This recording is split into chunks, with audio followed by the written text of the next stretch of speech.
Nomiki Show.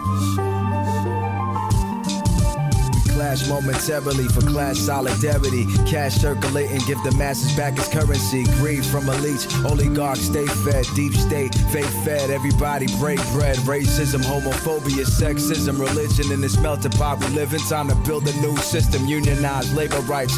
Highlight the issue, talking heads left is best. The saga continues. The Nomiki Show. Hello and welcome to the Nomiki Show. It is Friday, February 18th. It is Femme Friday. We're doing a little different type of show today. We have two great interviews. Of course, as usual, we will have a great interview with Sophie Hurwitz talking about Amazon workers, and Natasha Lennard, who has been on before. She's a columnist for the Intercept.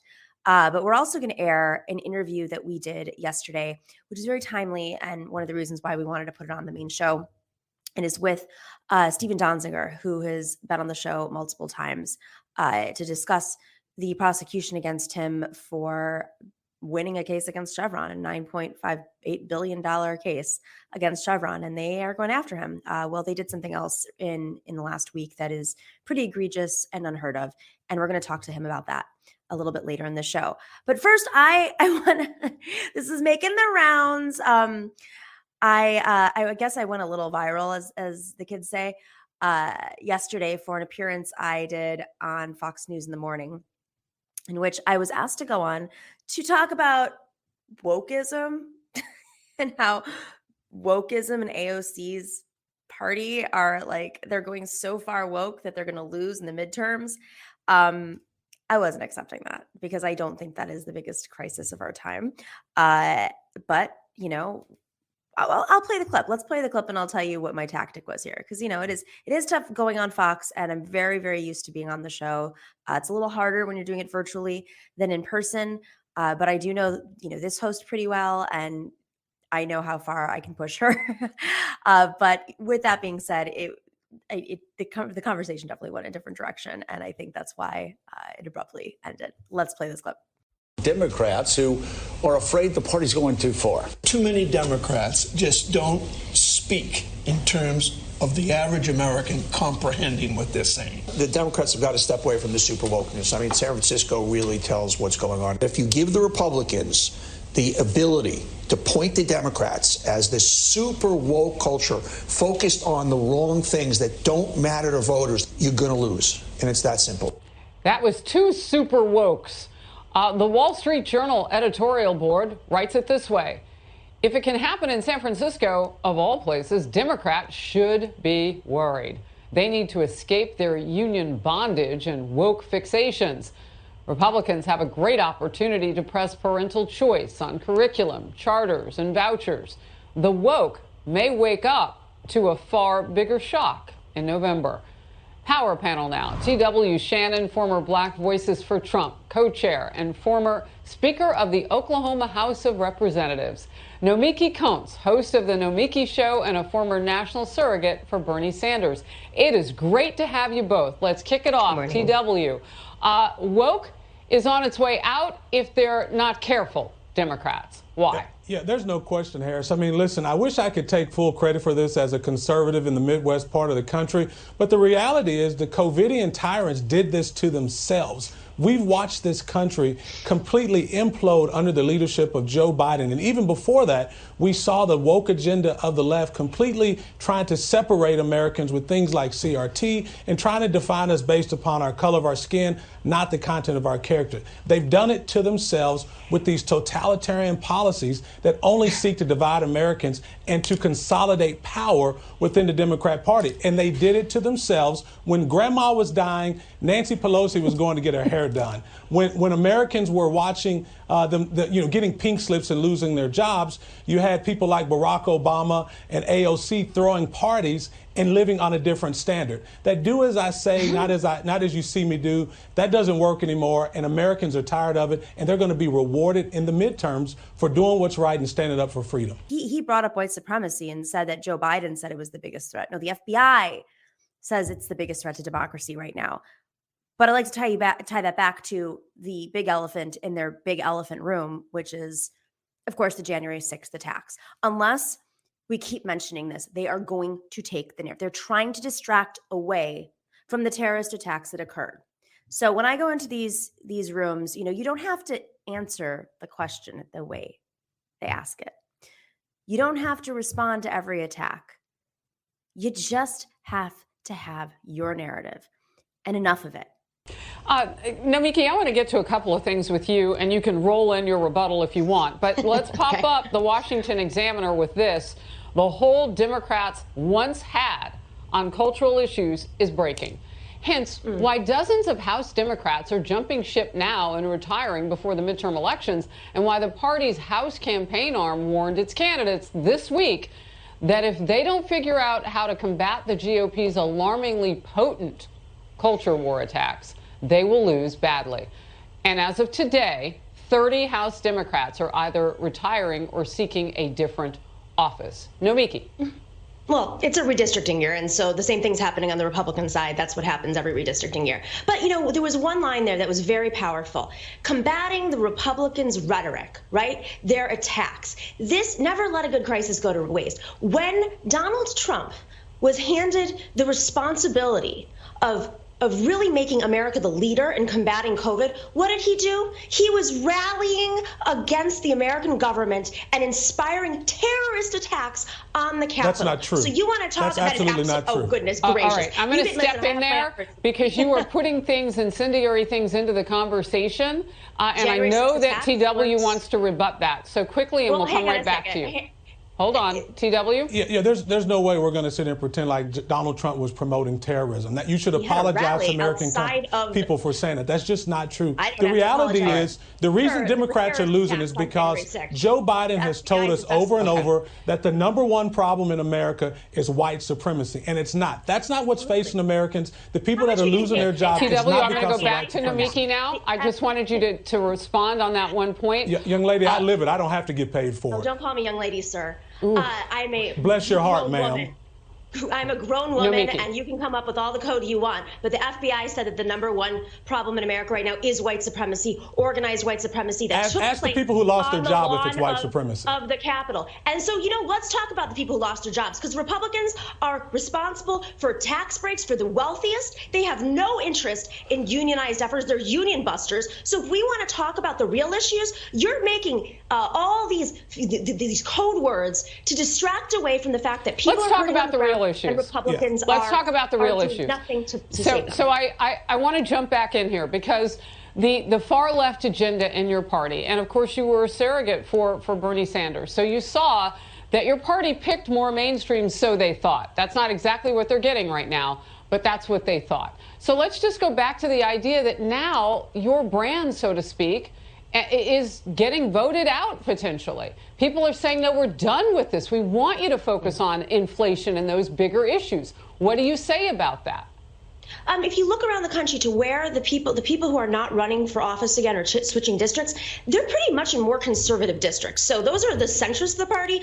Todd Kaminsky, a senator in New York, just said he was stepping down. Catherine Rice said she was stepping down. Those are the conservative Democrats who realize that working people they don't want business Democrats. They want Democrats who protect unions, organized labor. And all those attacks against the school boards right now, that's an attack against labor. Harris, you've got to let me respond. Let me hold on one second. Let me just put one more thing in here. In California, we're looking at erosion of support for Feinstein and Pelosi. Pelosi is not exactly in the middle mainstream right now. She's being pulled a bit to the left in the House by AOC and some of the other so-called squad members. So I hear what you're saying, but that is a cobalt blue state and one in which progressive politics are very, very hot. I want to get to this. Turns out people in the Golden State, again, which is actually very blue, are souring on President Biden. A new poll shows that for the first time in that state, more voters disapprove of his job performance than approve of it. A huge change he had, as approval rating of nearly 60% just last summer, and won that state, both of them. That team right there on the screen won the state by 30 points. Brutal numbers for the Vice President, Kamala Harris, from her home state voters. Only 38% approve.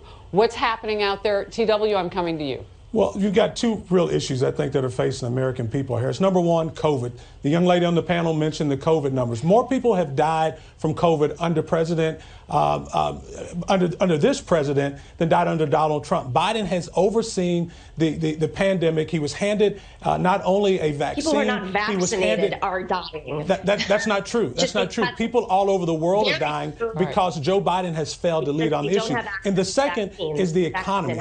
They have been unable to generate economy. And Nomiki, thank you. All right, well, there you go. That's your semi-annual Fox News segment to take in. All right, there's a lot to unpack here. And many other shows have done it really well. The Humanist Report, I want to give a shout out to Michael over there. Did a great breakdown of this, but I really wanted to hone in on one point. If you want to get into the science and the art of fighting on Fox News, obviously it's difficult. You don't have a lot of time. I was cut off at the beginning and probably more so than usual. But what I really wanted to do there was steer the conversation away from their invented stories of wokeism and CRT and all this stuff that distracts away from the real issues and bring it back to really whatever wokeism is to them, racial justice to many people. What they call wokeism is the biggest issue right now, and not the white supremacy. Was that the most perfect debate I've ever had on Fox News? Without a doubt, no. But I got my 3 points in, knowing very well that there was going to be a circular firing squad and that they cut the segment for whatever reason at the end. So that was your dose and my explanation. Key point, when you find yourself in tough situations like that and someone's steering the conversation in one direction and then just keeps throwing out accusations after accusation to distract away from the main premise, bring it back to that Achilles heel that they have. The Achilles heel for the Republicans right now is January 6th. And if the Democrats and progressives were smart and want to keep those seats and win some back and keep the House, which, historically is very difficult in midterms, then I would continue to bring up that this is the official endorsement of the Republican Party is the January 6th terrorist attacks. This guy didn't even have the message right because the RNC has endorsed it. And he's saying that Trump wasn't behind it. Well, we all know that's bullshit. So it's our job to make sure that's clear. All right, we're going to take a quick break and we are going to go into our first interview with Sophie Hurwitz.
See this? Yeah, this is what happens when you don't take care of yourself. It was a strain that might be much worse. It's extremely painful, and I'm not wrapping it right. As you can see, I probably have to tighten it. But that pain has really not been as intense as it should be, especially at night, given the scenario, because I am using Sunset Lake CBD. I have been doing the drops in my water at night. I'm putting the cream, the ointment on my hand because it is Sunset Lake CBD with arnica. It is really helping my what I think is probably nerve at this point, the pain that I'm facing at night that just like pulses. It pulses. So anyways, that is my personal recommendation right now. Sunset Lake CBD is a fantastic product that I discovered probably at the beginning of the pandemic. There was a lot of anxiety at the beginning of the pandemic. And, I heard about it through Sam Cedar. He swore by it. He said, no, it's different than other CBD, which I tried and wasn't really into. I didn't want to go the other route and be a little hazy all day. This has been an incredible solution. Not only do I use it to help me sleep at night and with pain and joint issues, but it's a calming. Like it's really, when I'm feeling stressed, I sometimes will take one of their CBD joints and it just chills me out a little bit because these are stressful times. Sunset Lake CBD is a farmer-owned company that ships their craft CBD directly from their farm in Vermont to your door. They have all types of products, the tinctures, the gummies, the salves, coffee. My mom swears by that. And so does Dorsey. They can drink, you get the stimulation from coffee, but not the jitters. So it's a perfect, it's a perfect way to like keep drinking coffee all day long and not feel like, you're going to have a heart attack, basically. They originally took this amazing farm in Vermont that was a Ben & Jerry's farm, and they diversified it and decided to grow premium hemp. Not only that, they're a great company because, first off, when you're supporting them, you're supporting rural agriculture and economy. And in their company, their minimum wage is actually $15 minimum wage, but not just that, their employees own the majority of the company, and they support independent media that supports good labor standards, like our show, The Majority Report, and The David Pakman Show. For right now, if you go to sunsetlakecbd.com and you type in NOMI, N-O-M-I, you will get 20% off of your entire order. Just go to sunsetlakecbd.com and type in NOMI, and you will get 20% off your entire order.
All right, welcome back. Sophie Hurwitz is a journalist based out of St. Louis, Missouri. She specializes in coverage of student movements, identity-based coverage of LGBT and Jewish issues, and works at the intersections of culture and environment.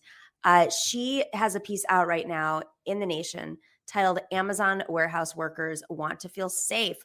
What a thought. Workers want to feel safe. Sophie, thanks for joining us today. Thank you for having me. So, you write this piece. Amazon is obviously not known for supporting its workers, but they have incredible campaign efforts to trick you otherwise, even if you are a worker. I mean, I was watching an ad yesterday on TV. Mm-hmm. I didn't know it was an Amazon ad. I caught it like midway through saying, we're so proud that we have a $15 minimum wage. And in many cities where it's more expensive to live, minimum wage is even higher. Mm-hmm. And we provide health insurance. And we pay for college. And I was like, what is this? We are Amazon. I'm like, yeah.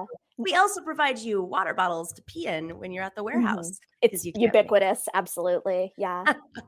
So this is real. This one protest here stems out of this horrific situation that happened a few months ago, in which a warehouse collapsed on workers when many workers were asked to stay inside against really their own will. What's happening here right now? What's happening with Amazon in Edwardsville? Yes, exactly. Well, I would say that people feel betrayed because, like you said, these ads basically telling people that this is one of the best jobs you can get, especially in a place like St. Louis. Like, we are a post-industrial, smaller sized metro area. There aren't a whole lot of jobs, especially jobs that you don't need an advanced degree for, that pay as well as Amazon does. That part is true. But then, like you said, the ads kind of promise that this will also bring a better life. It'll bring safety. It'll bring security. And I think that this warehouse collapse and the sort of uncaring showed to what workers need and even to workers' lives proves that that is not the case. This was, of course, a tornado that hit the facility. And that day that occurred, I believe it was December 10th. Yeah. December 10th was the same day that the CEO of Amazon, the founder, former CEO, I don't know what he is now, actually, but Mr. the founder, Bezos, yeah. Mr. Bezos, the man of Amazon, the founder, He was landing his spaceship. Yeah, it really struck me how long it took him to acknowledge what was happening, especially like, I'm pretty young. I know a lot of people that work at Amazon that are very much just like me. And I was seeing like tweets that were like, oh my God, I'm one warehouse over. I could have been flattened. People trying to figure out where their cousins were, where their family members were.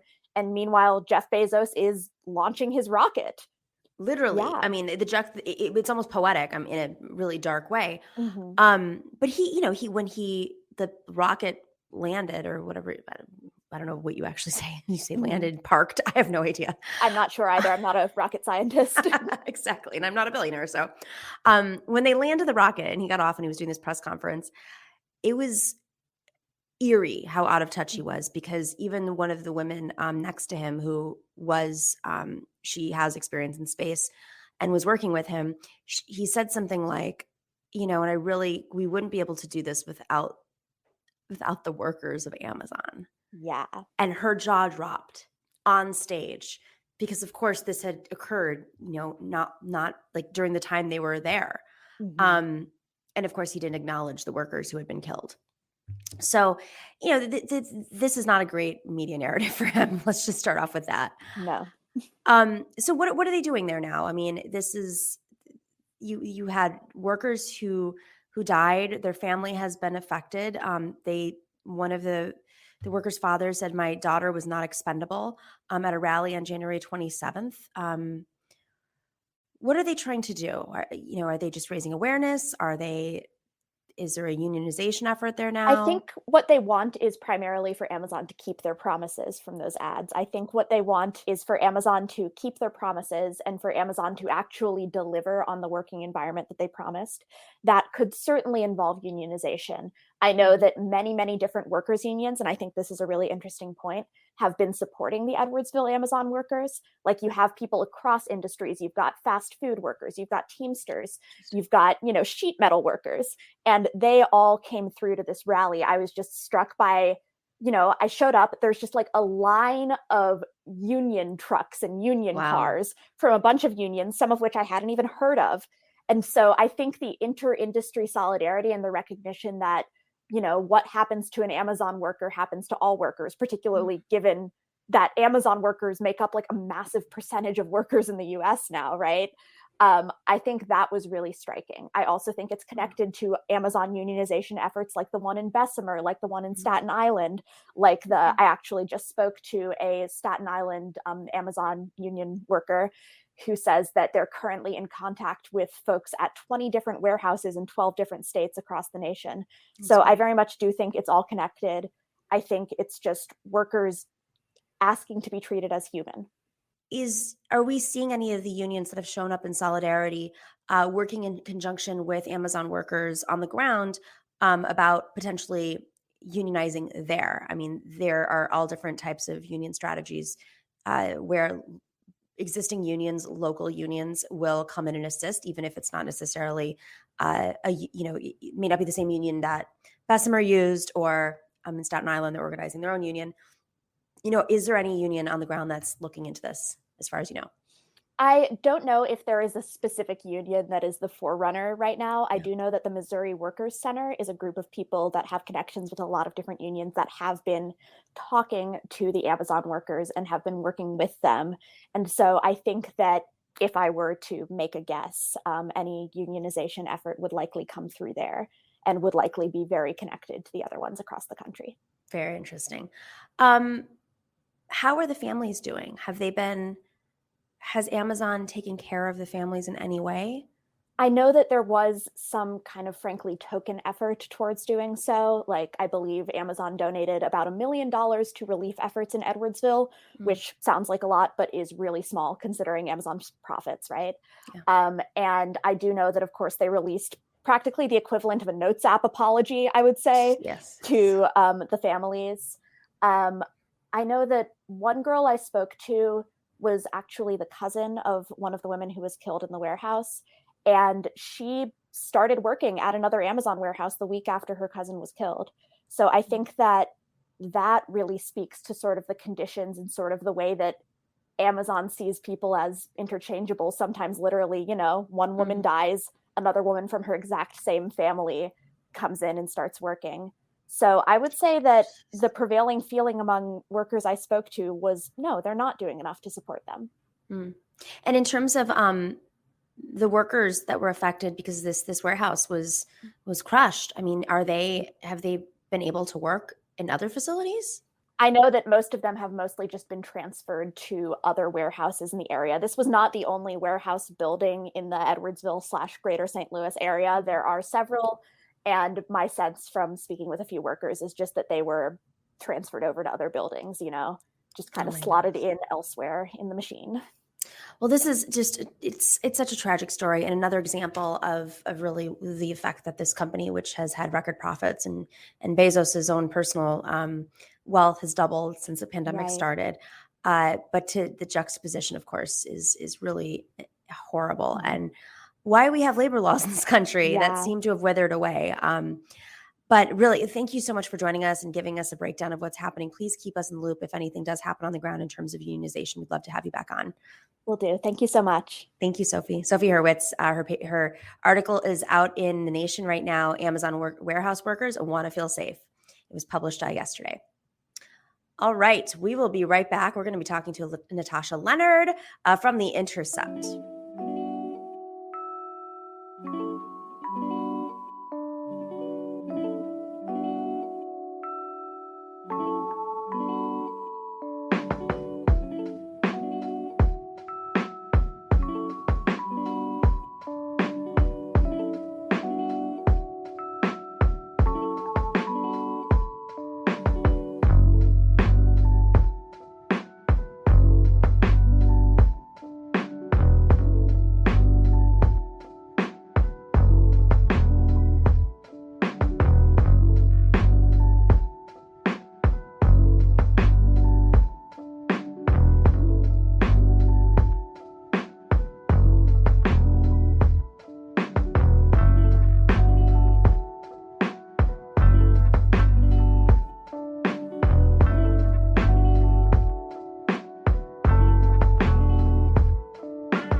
All right, guys, we are independent media. Shocker. We don't depend on corporate interests. We are not relying on the big bucks coming in from Google anytime soon.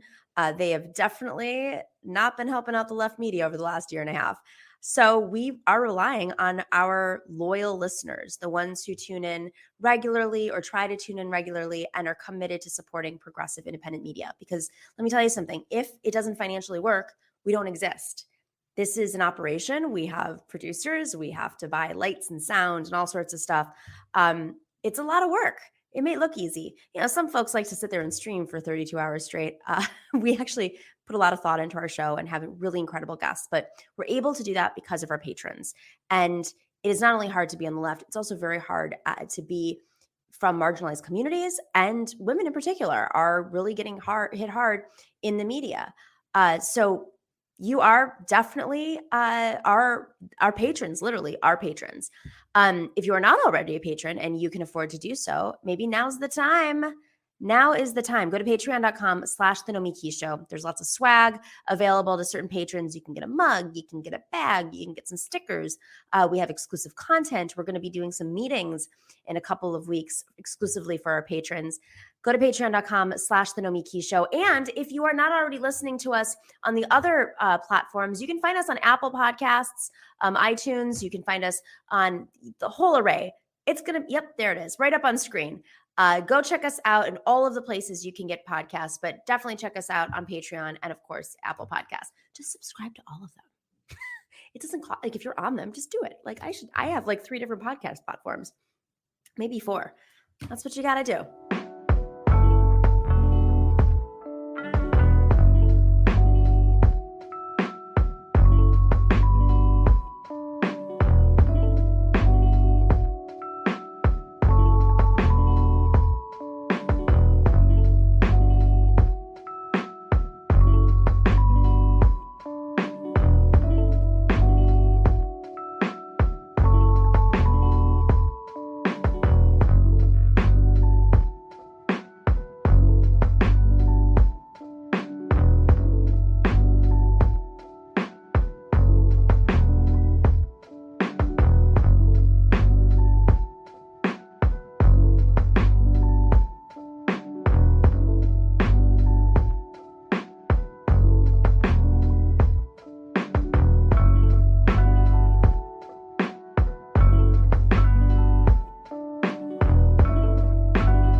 excited about our next guest. Natasha Lennard is a great reporter. She's a columnist for The Intercept. Her work has appeared in The Nation, Bookforum, and The New York Times, among others.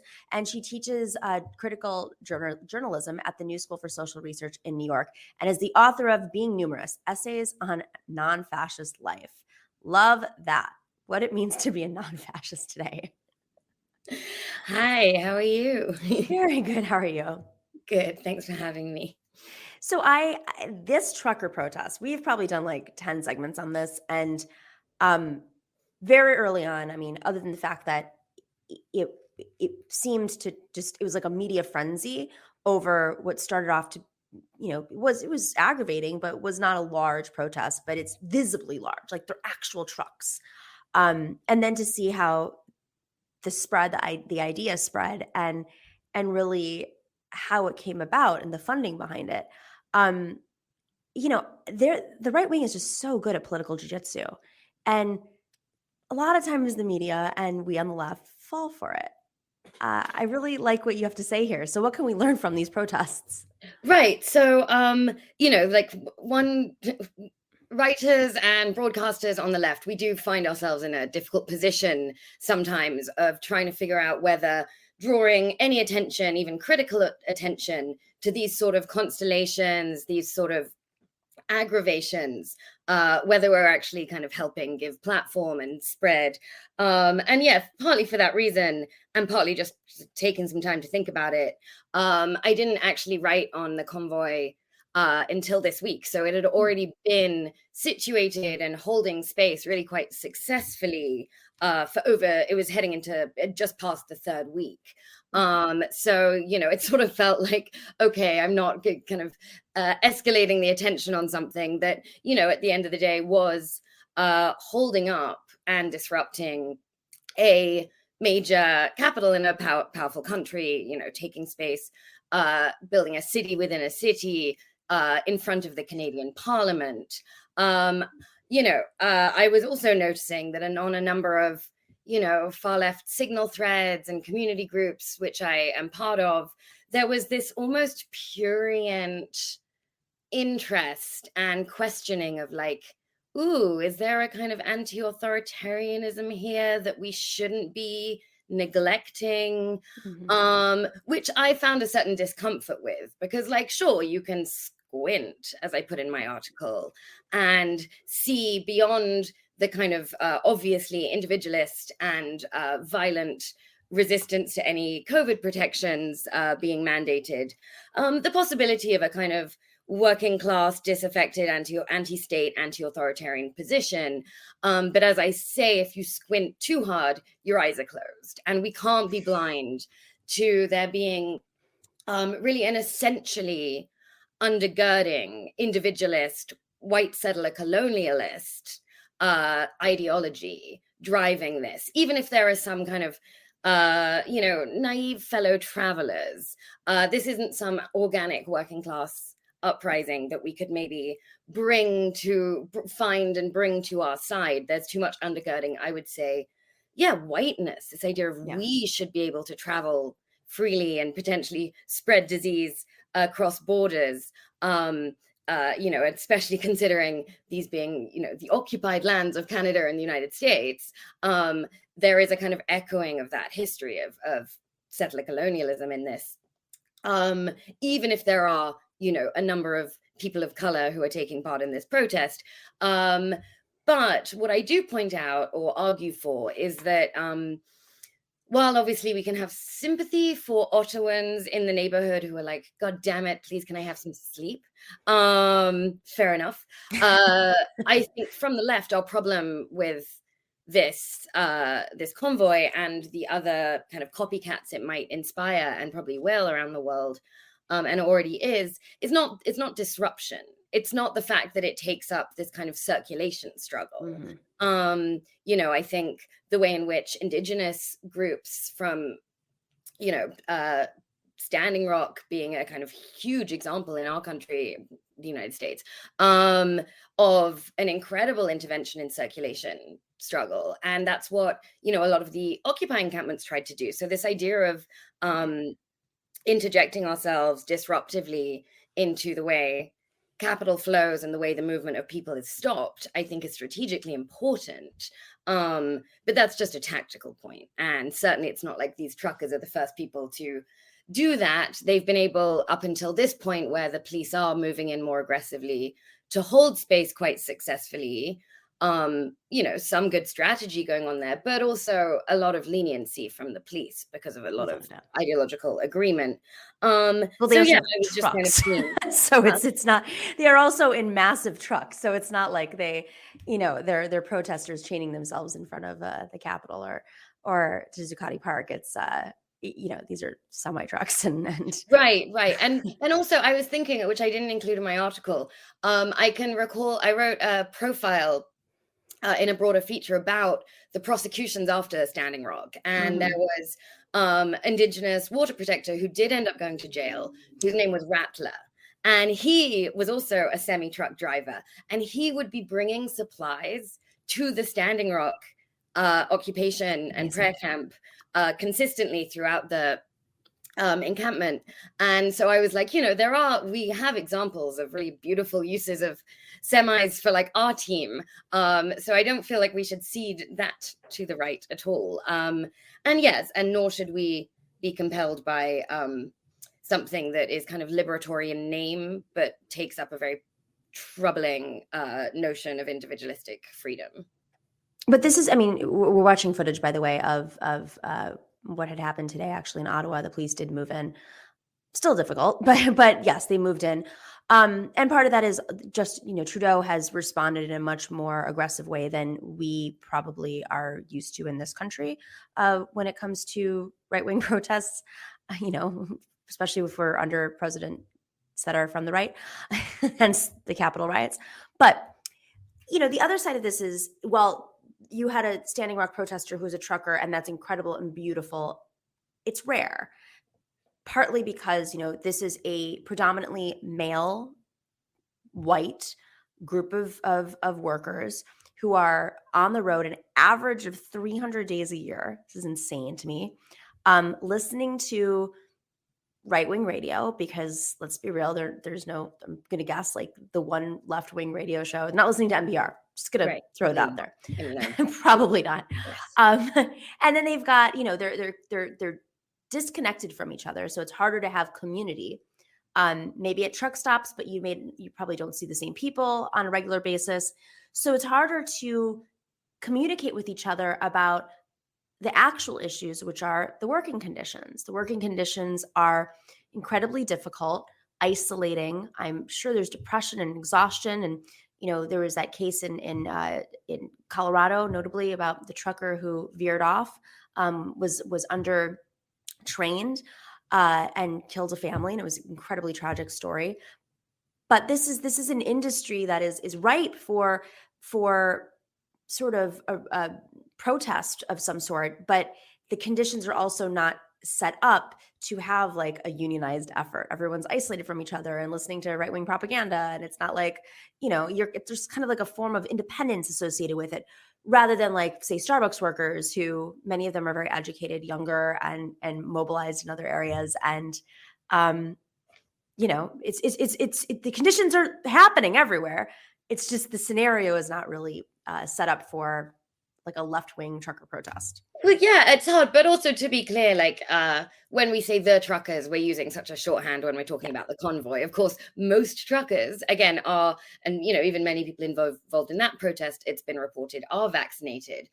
But even so, like, most truckers are not remotely involved in any sort of freedom convoy.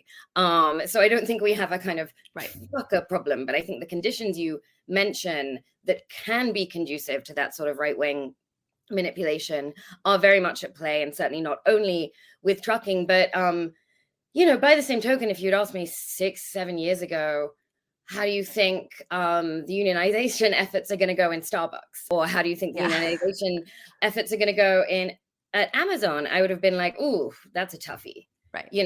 These are precarious laborers on 0-hour contracts, but we have seen that shift. So, but notably those shifts happen, yes, there is a certain amount of salting sometimes, but also because a lot of kind of proletariat movements do know what is good and communal and collective, and creates better positions, and do know that who their real class enemy is.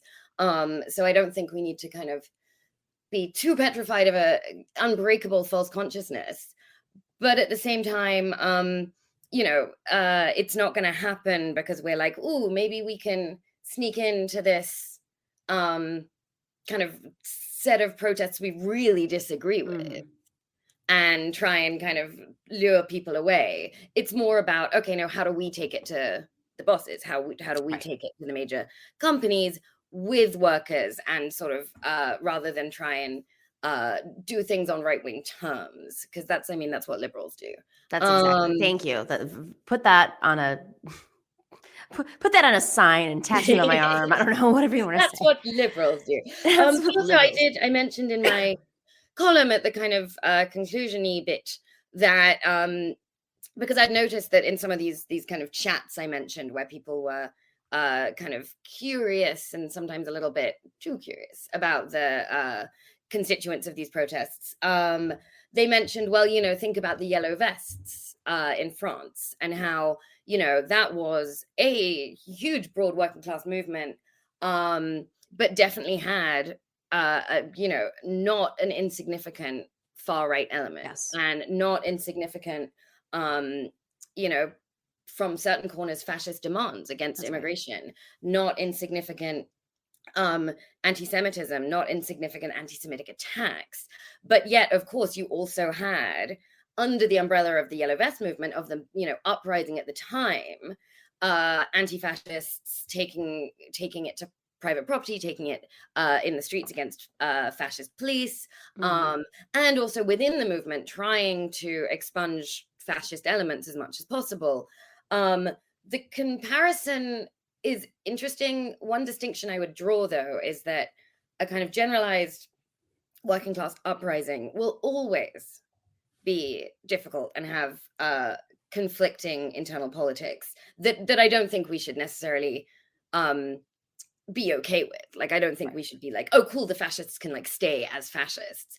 But at the same time, the way in which the Yellow Vests were taking on neoliberalism per se, or at least it kind of evolved into that, and it became a broader working class movement. I don't see the same being kind of possible in the very DNA of these freedom convoys, given how they're very much committed they are to a kind of individualist notion of freedom, and a white supremacist one at that, even if not everyone is white. That's not the condition of white supremacy. But also I wanted to draw specific attention to a kind of a movement within a movement, and also a movement in some conflict with a movement, which was the Black Vests, which was probably the largest existing collective of undocumented immigrants in France, who also used kind of the same intersection disruptive tactics, storming airports, occupying the Charles de Gaulle airport, which is like France's most kind of largest airport, to in resistance to Air France's complicity with deporting refugees and immigrants. So this kind of using the tactics, and even using the kind of vests working class umbrella, but on anti-fascist, anti-racist, anti-border, anti-state terms, I think is that kind of move we should be looking for and looking at. And if there's a response to these freedom convoys that speaks that kind of language of deploying tactics towards actually liberatory aims, that's where we should be putting our attention and support. And it's not like indigenous wetland and water protectors aren't already doing that and need support. Right, exactly. And part of it is also just like how we are structured here. It's I can't even imagine Capitol riot protesters aligning with union workers in Bessemer anytime soon. But with that being said, sometimes it happens where the yoga movement, for instance, the spiritual wealth, and maybe folks who voted for Bernie Sanders are now fully on board with the anti-vax pipeline that leads to far right. It seems structured a little bit differently here. If that were to happen, I mean, what if someone listening says, I'm going to start a Facebook page or whatever you do nowadays, looking for my fellow leftist, my fellow leftist members of this industry. I mean, whether it's actual long haul truckers or people in the trucking industry, I imagine, who are, who want to use their labor as a weapon against these really exploitative. I mean, it's extremely exploitative and extremely dangerous on top of it. How the companies are running these the trucking companies. I mean, that would be great, but I'm not going to tell people what to do. No, I think you should just listen. And I'm sitting here in Brooklyn with a English accent. No, I'm not in community with that many long haul truckers, and that's probably a problem of how my life is organized potentially. But I wouldn't presume there aren't people within the trucking industry who are trying to make those moves and who already are. I couldn't speak to that. I think my column in that sense was more aimed towards a left being enamored by a spectacle of disruption. That's without thinking of some of the underlying ideologies. I want to shift gears real quick before you leave. You have this other piece out right now, and I guess briefly help us understand what's happening with Alabama right now. You have a piece in the Intercept titled "Supreme Court's Alabama Ruling is a Major Step Towards Dismantling the Voting Rights Act," which of course has already been under attack. And Democrats just don't, in power, just don't seem like they care that much. So right. What's happening here? And this was from a couple of weeks ago when, for context, the Voting Rights Act has been being eaten away at for decades now. So it's, certainly not the robust, or at least somewhat robust legislation that it was built to be, by the early 80s when Section 2 was legislated and passed. So, we find ourselves at a moment with an extremely far-right court, with,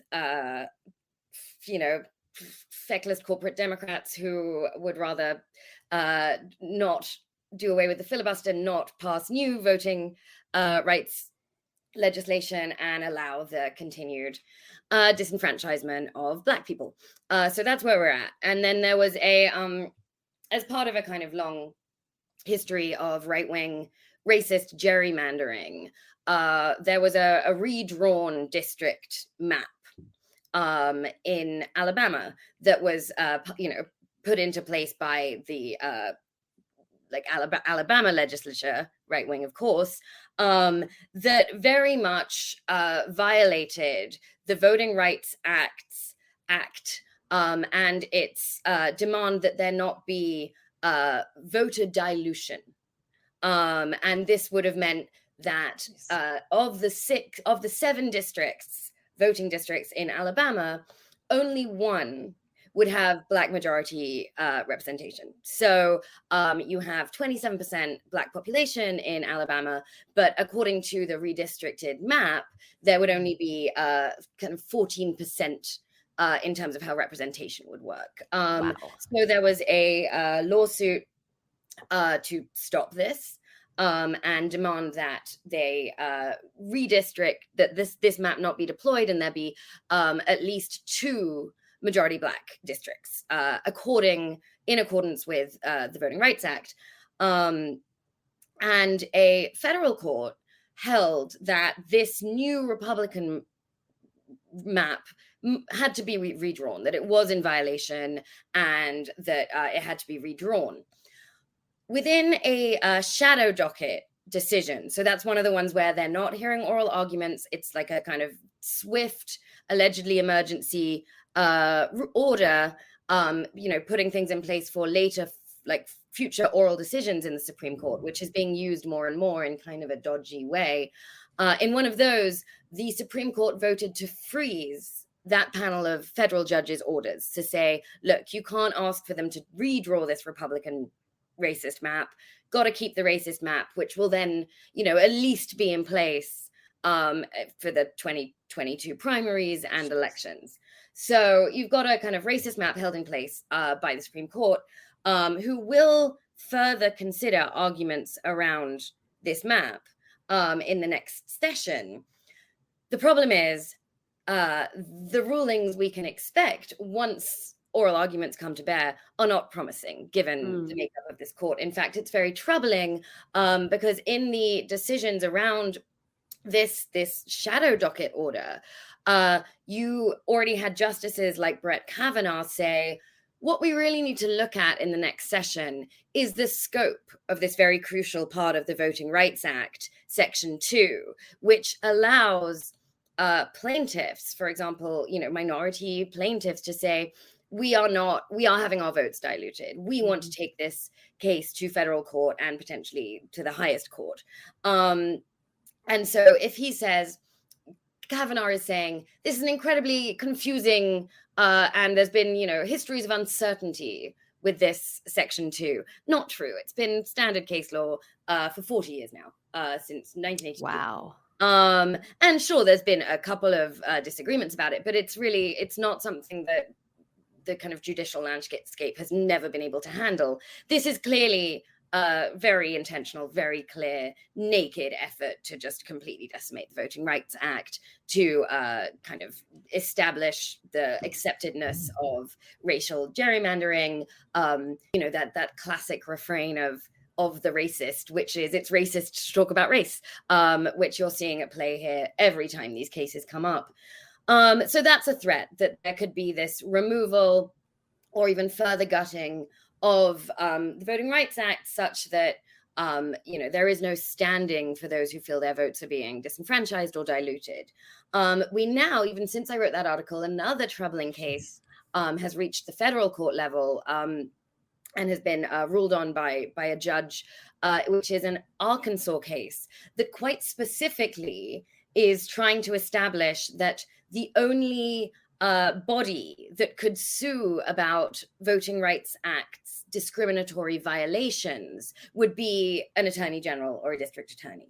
So basically saying, private plaintiffs, citizens who feel that that their rights are being violated, that their votes are being threatened, couldn't do it because at the time the Voting Rights Act was originally passed 56 years ago, Congress did not explicitly say, and private citizens can do this, and they can be the plaintiffs, and the state doesn't need to be the only plaintiff. Private citizens have the right to sue whoever. I mean, this just seems. Well, apparently this is because it's about kind of what the state is permitted to do as state, but it's nonsense. It's another kind of naked effort to disenfranchise people of color, because at the time.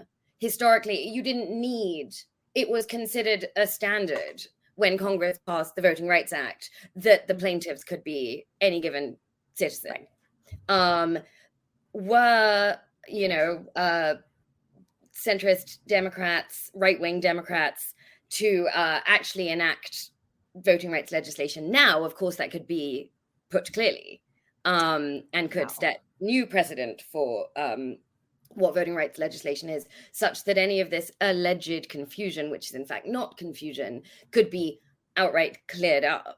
But of course, they're not going to do that. And then they're going to lose the House and the Senate. So here we are. But no, it's troubling. And it's where things have been heading for a long time. But yes, now we have one case that is going to be considered, that's on the books to be considered in the next session, which is this Alabama map case. And now we also have a federal judge ruling that private citizens can't take these kind of Section 2 issues. They can't have standing in these cases. So, there's two options for the Supreme Court to rest upon to kind of have their racist, fascistic dreams come true. No, literally. I mean, it's so egregious at this point. It's almost too much to process, I think, for most people. But also to sit there and just watch the Biden administration not even utter a peep about it.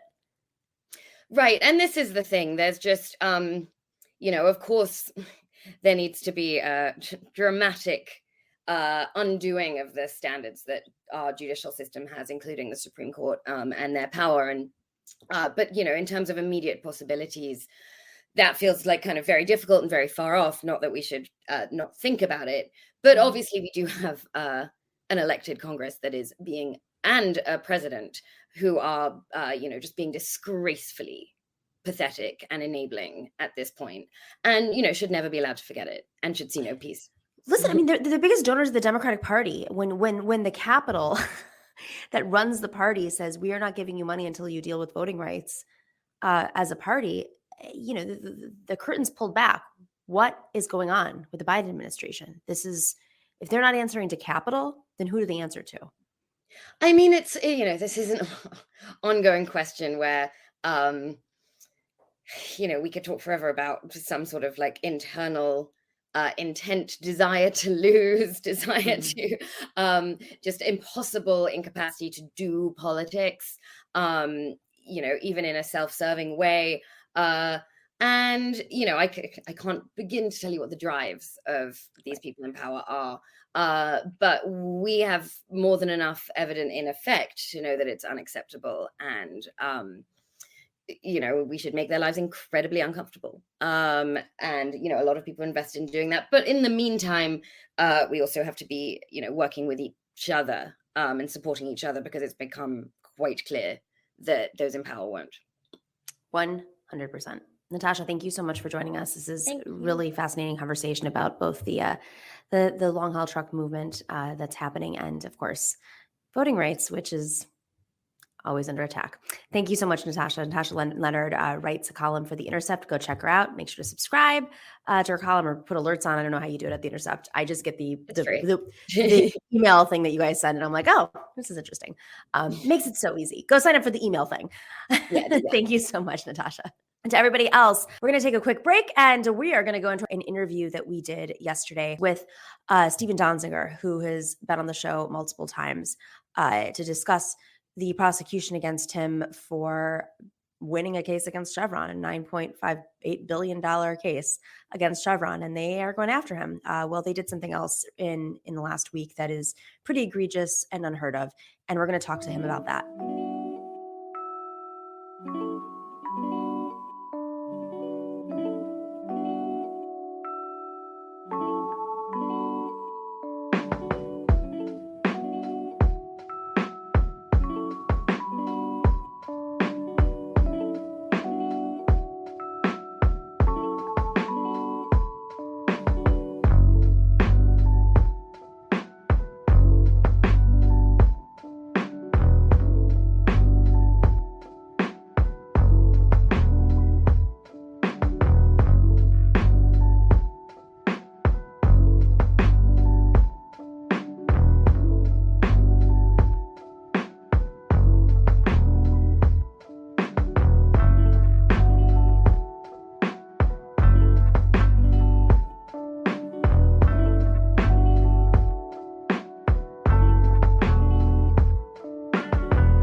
Everybody, I'm back home after 5 pretty harrowing days spent locked up in a halfway house in the Bronx.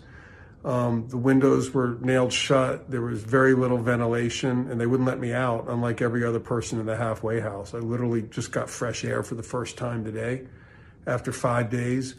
Last Wednesday I got this bizarre call in the morning. My son had just gone to school. He's in 10th grade, and it said, "Come in, bring clothes." And they wouldn't tell me why. I got there, they still wouldn't tell me why. 36 hours passed, and I was just sitting there, had to stay there overnight. My son came home from school that day, and his dad was gone, and we had no explanation as to when I might be back. I was really worried they were going to try to put me in prison. They finally told me what the problem was, which was that they violated me because I had been in my building, in my apartment building, but not in my apartment for a couple of hours for a meeting. Frankly, this is nonsense.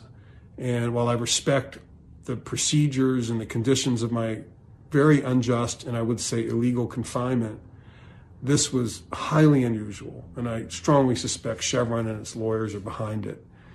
In any event, thanks to Amnesty International, Representative McGovern, my lawyers, Ron Kuby, and thousands of people around the world who stood by me and demanded I be returned home, which finally happened today.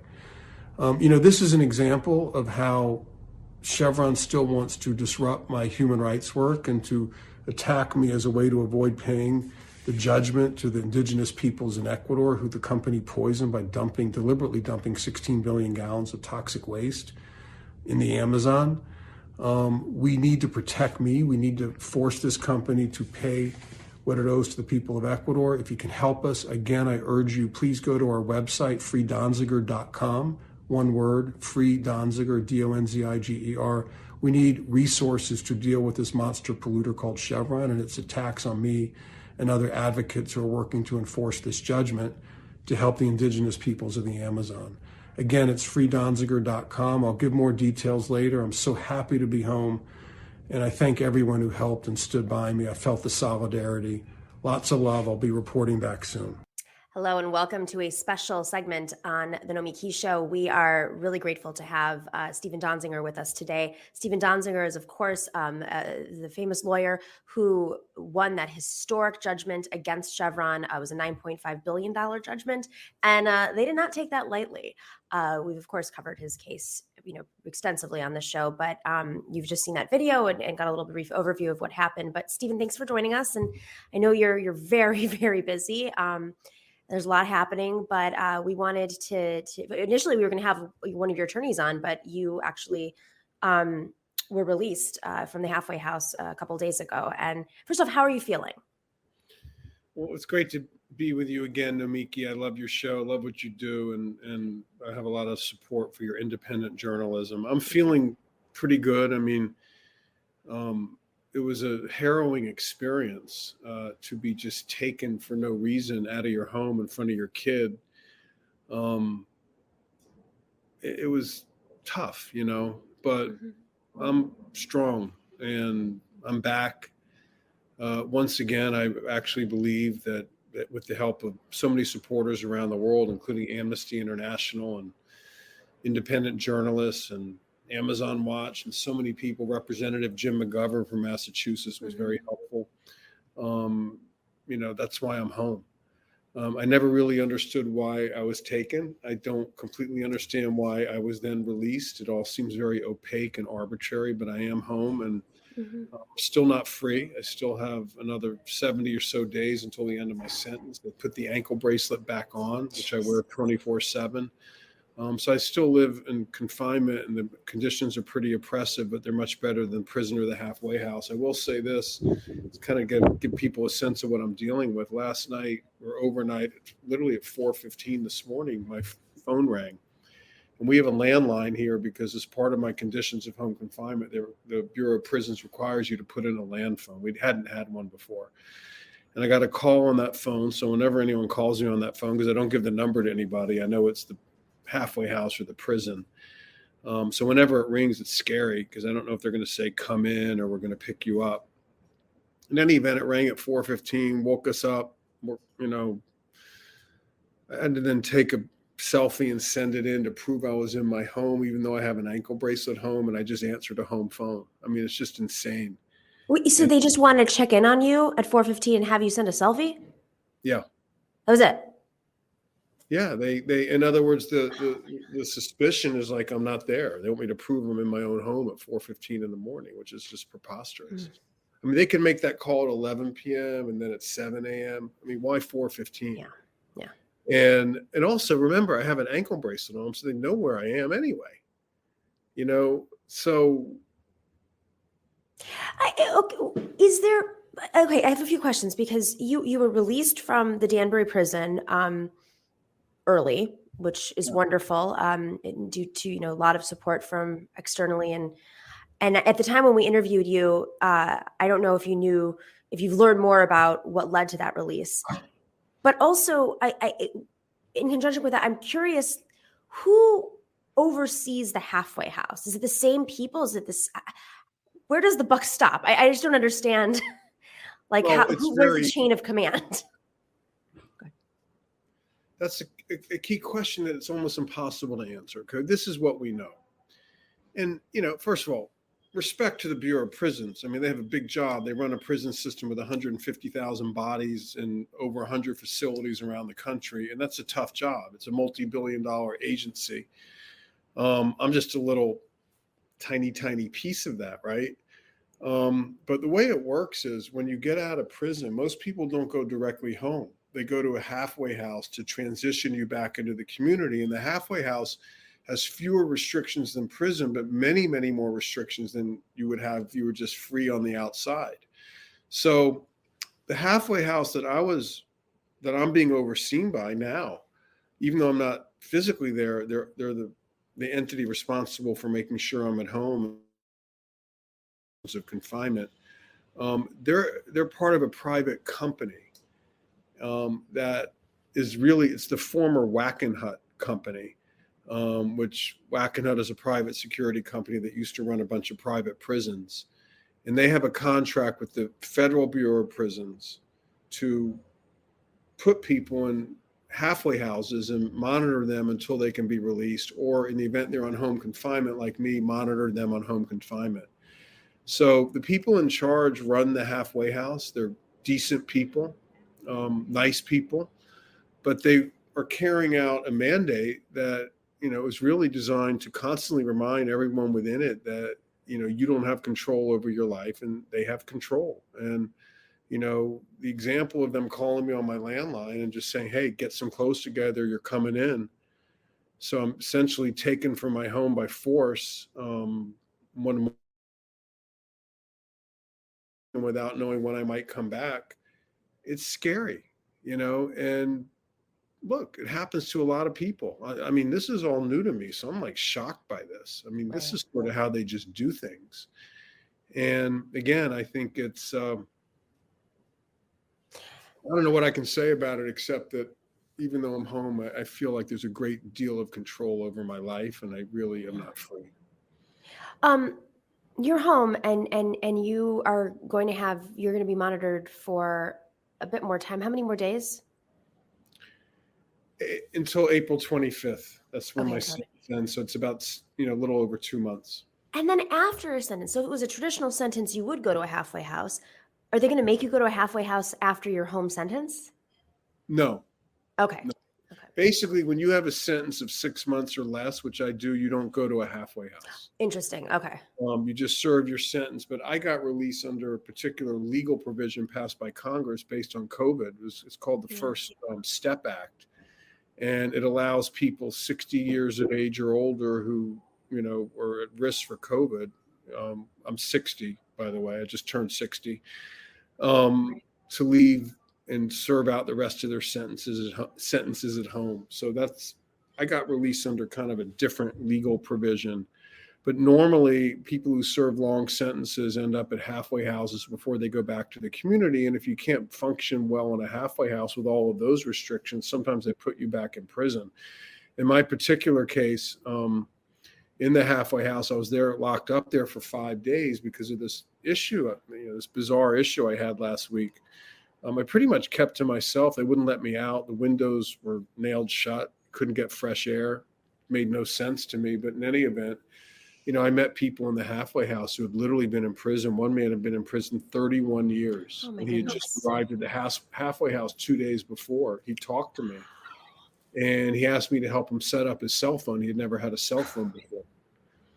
So there were people coming out of prison with really long sentences. By the way, that man I just talked about had a drug offense. I mean, he was distributing drugs, cocaine, crack, and the like at the height of the drug war in the 90s. And he just got completely slammed. So he had just spent from age 29 to 50, from 28 to 59, locked up in penitentiaries.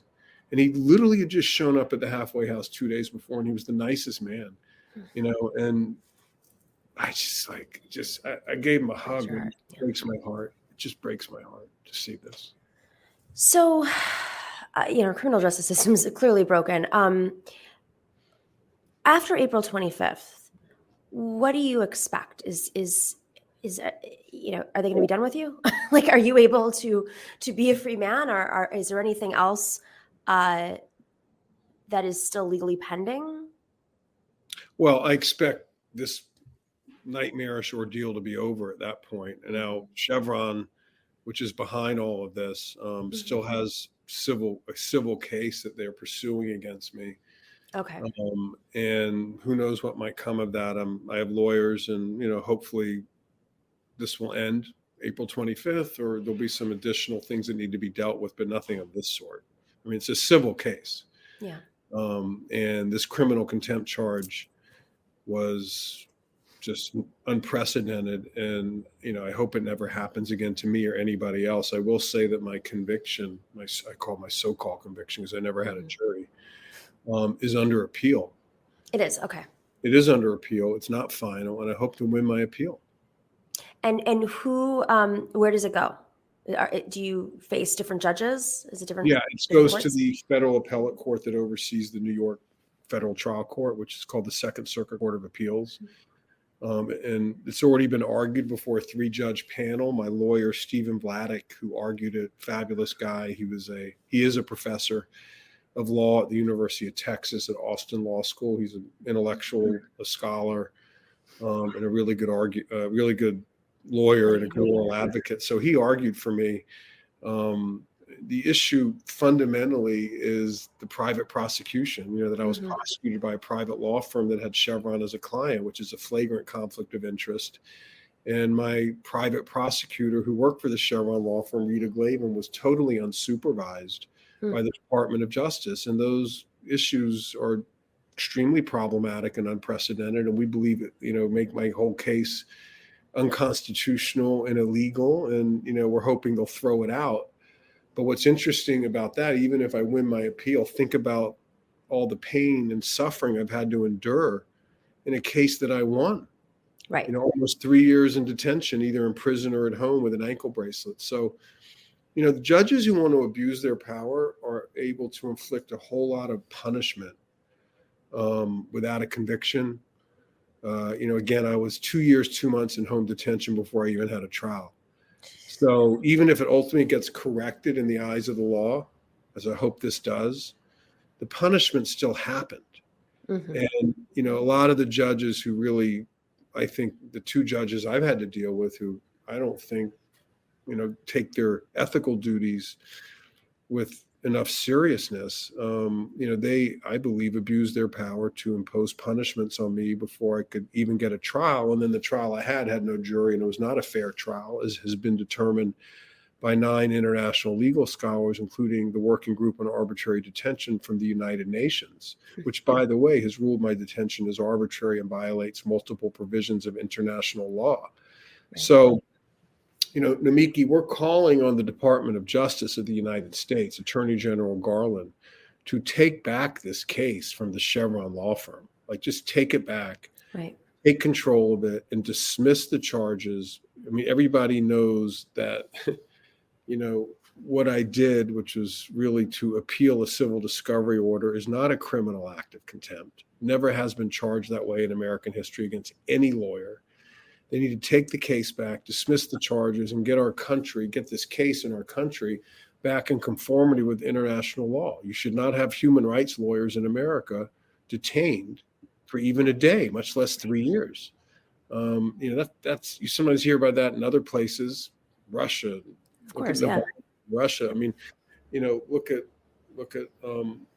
the Khashoggi case in Saudi Arabia. I mean, you see these brutalization of human rights lawyers and advocates in many countries. I'm calling on President Biden and Attorney General Garland to be sure that does not happen in this country. It is happening, though, to me. Please correct it, please. And this is in light of a Supreme Court justice conversation in which in many cases, across the country, the judges that have been appointed by Biden have been more progressive than I think many would have expected at the lower courts. But, the conversation about Michelle Fields is that she is her experience is protecting corporations. She was an employment attorney, but on the employer side, union busting and discrimination cases, the majority of her work when she was a partner at her law firm was doing that work. So if there's ever a moment to have a deep conversation about the impact of major corporations over our judicial system, I think this is the time. And if President Biden wants to show that he really is not on the sides of these monopolies, then this would be a very easy thing for him to step in and act on in Merrick Garland. What's happening with the judgment? So just so people understand, the people of Ecuador, the indigenous peoples and farmer communities are owners of a $9.5 billion pollution judgment that Chevron is refusing to pay, even though it's been affirmed by multiple appellate courts around the world, including the entire Supreme Courts of Ecuador and Canada, affirmed for enforcement purposes. Chevron is, I believe, attacking me to try to disable my advocacy to lessen the risk of those judgments being enforced. But there are other lawyers working on them.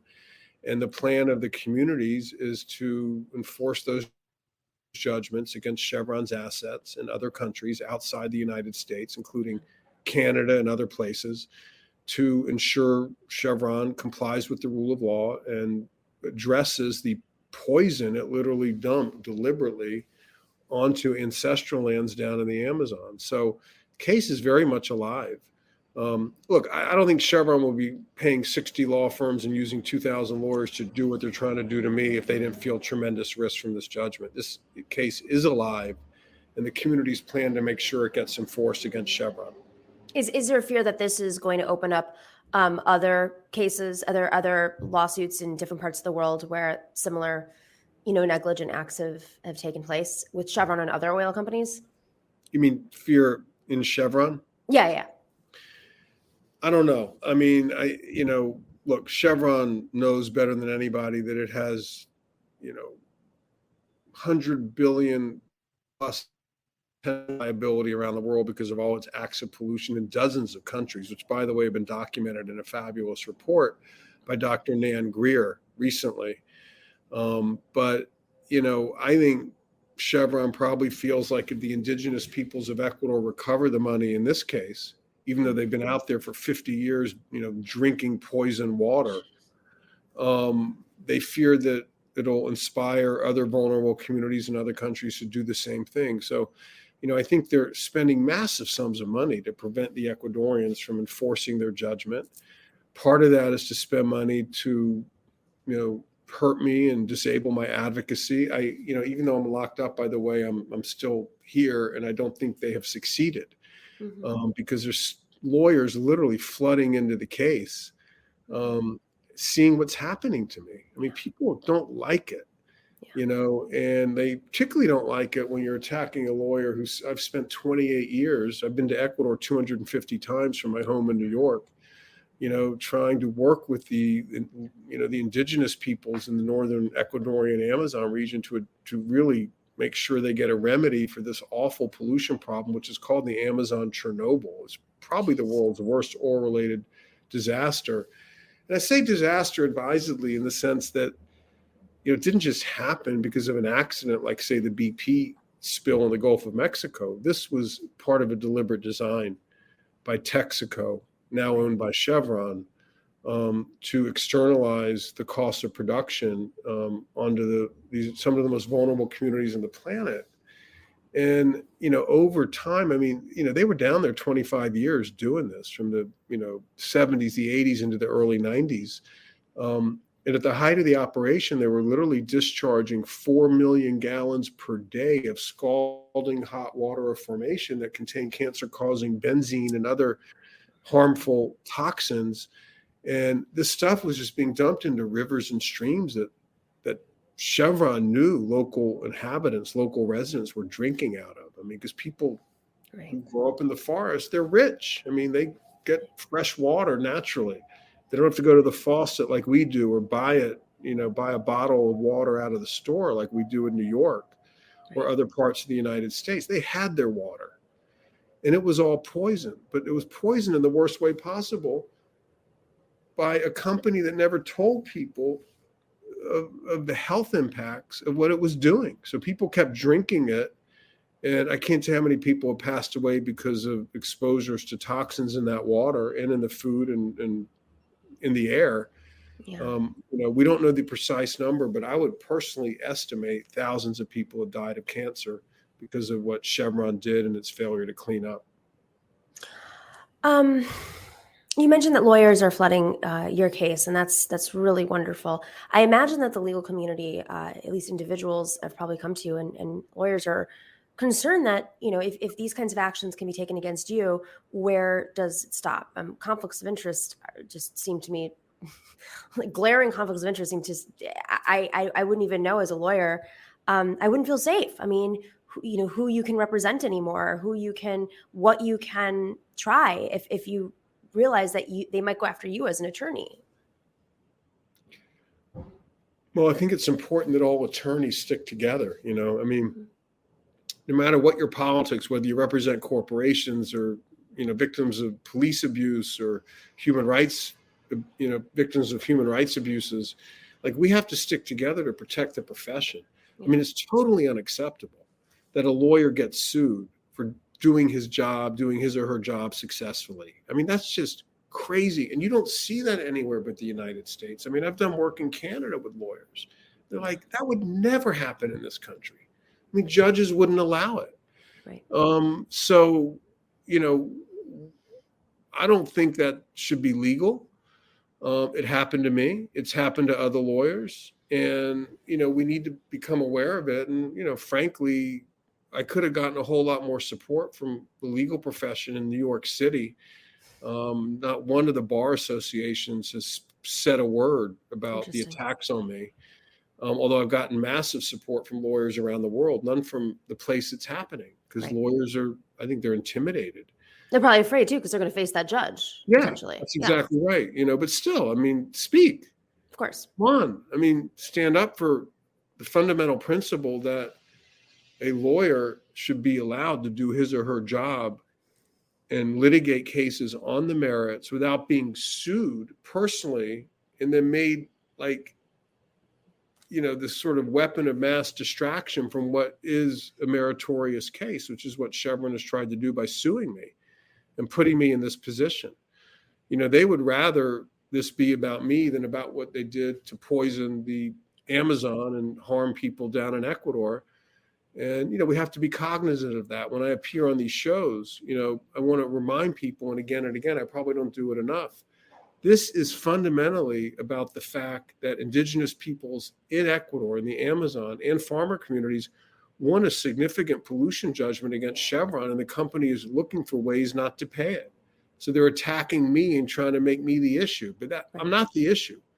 The issue is Chevron's poisoning of indigenous peoples in Ecuador. Chevron lost the legal case. It's been affirmed by multiple appellate courts, 28 appellate judges in total. And the company still refuses to pay the judgment while people suffer and die as a result. That's the issue, not me. That's right. I'm just trying to put a voice to the issue and a voice on the people I've had the privilege of getting to know for 28 years as I've worked on this case, people down in the Amazon, who don't have access to these shows and don't have access to platforms like I do. So let's just be careful here to not get too caught up in the saga of Steven Donziger, although I will say I consider that important too, and I need protection and support.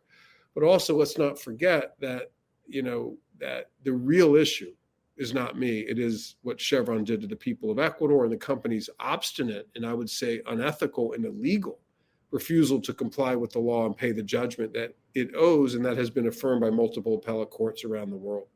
Well, I will say, your becoming part of the issue has definitely raised awareness of the actual issue, and it's that's what's so important when you come out and you speak. You're telling the story of their tactics, which are horrifying and dangerous to democracy, but simultaneously through that, you're highlighting the absolutely egregious acts that they've taken and in killing people, poisoning people, indigenous people, and not paying for it. So it's all connected. I don't mean to ignore me.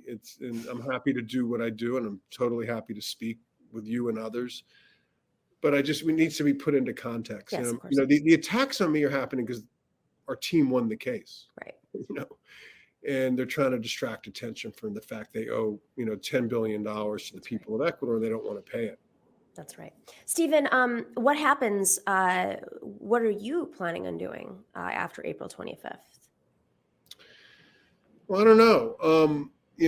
I have a lot of things I want to do. I very much look forward to the future. I mean, part of my work will continue in terms of supporting the people of Ecuador. I won't be out in front like I have been all these years. There will be other lawyers taking the lead. But I will be here, and I will stand by my clients and do within reason, what I can to contribute to, the enforcement of the judgment. And apart from that, I plan to pursue some other, personal projects, including some writing and some journalism. And, I'm just very much looking forward to being able to resume, a relatively normal life where I can be with my friends and family and you can go take a walk in the park again. I haven't been on a vacation for 3 years. Oh my goodness. And, just go out to dinner on occasion and some fresh air. Get some fresh air. Although my windows are right here, they're open.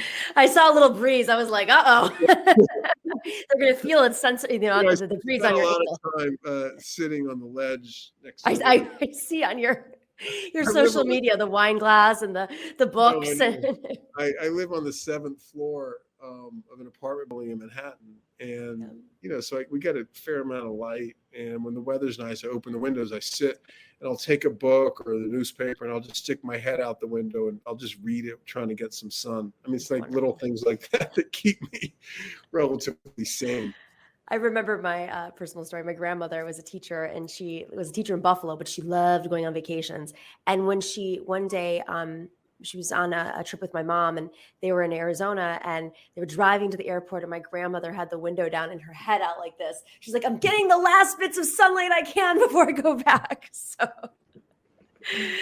we all do it. I can relate, believe me. Steven, thank you for everything, for your time, for your advocacy, for your courage, for sharing your story, and really informing so many of us, teaching us about just the injustices that have happened in the Amazon against so many Indigenous people, but also the corporate tactics that are, it's important for us to know. Good. Well, thank you. And if I could just mention before we part ways here, if people want to learn more about the case in Ecuador, go to freedonziger.com. It's one word, free Donziger, Donziger. We also have a legal defense fund. I'm always hesitant to ask people for help, but we need help. There's no way around it. You need resources to survive these kinds of attacks and also to turn the tables and go after them so the people of Ecuador can finally get paid the judgment that they won. So you can donate also on the website. It's at freedonziger.com. By the way, if you can't donate, go anyway, sign up and look at the articles and learn more about it. We need people to help spread the word. Absolutely. And we'll have that information up on screen as usual. Steven, thank you very much. Stay safe. Thank you, Nomiki. Enjoy the fresh air. Hope it's sunnier today. Take care. And to everybody else, hope you have a great Friday. Make sure to check us out at TNS Live on Tuesday night at 8 p.m. Eastern. We start off on the platforms, and then we move to rockfin.com/Nomiki, where we have extensive interviews with some of our favorite people. Make sure to check it out and go subscribe over there at Rockfin on Tuesday night for our live conversation, 8 p.m. Eastern. And of course, go check us out on all the podcasts, on wherever you find your podcast. Go find us there. And we'll see you next week. Take care and stay in solidarity. The Nomiki Show. Clash momentarily for class solidarity. Cash circulating, give the masses back its currency. Greed from elites, oligarchs stay fed. Deep state, fake fed, everybody break bread. Racism, homophobia, sexism, religion in this melting pot we live in. Time to build a new system, unionize labor rights. Highlight the issue, talking heads left is best. The saga continues. The Nomiki Show.